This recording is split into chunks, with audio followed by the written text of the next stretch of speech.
He tuatahitanga no mo te iwi o Waikato Tainui. Kei te mahitahi te whare tahua o Aotearoa me Waikato Tainui, kia marama pūrangi ahoa e ngā uri o te iwi ki ngā tikanga pena pūtea. Heoi, e hari te mea koe rāna ke te kaupapa pūtea e kōkirihi ana e te iwi o Waikato Tainui, kei a Anzac Pikia ngā whakamahuki. Tērā te wā i aukatihia i te pēke o Aotearoa te tuku pūtea ki te iwi o Waikato Tainui. He te whakahaere i te rawa. Engari nāi nei, kua huri rawa te tai. Tainui has built a wonderful financial platform and now is really investing in education for future generations. Ko te pēke o Aotearoa ka whāngai mātauranga pūtea ki ngā uri whai pānga o Waikato Tainui.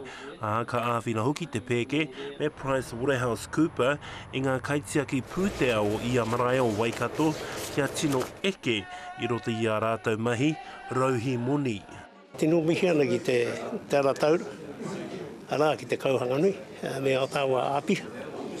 E whakawhānaka nei i ngā kaupapa nei mō tātai.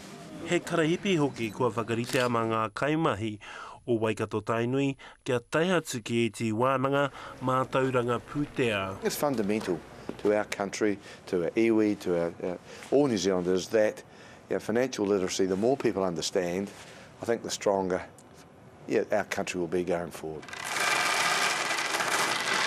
Ka timata ngā hōtaka mātauranga pūtea, hei tēnei tautonu.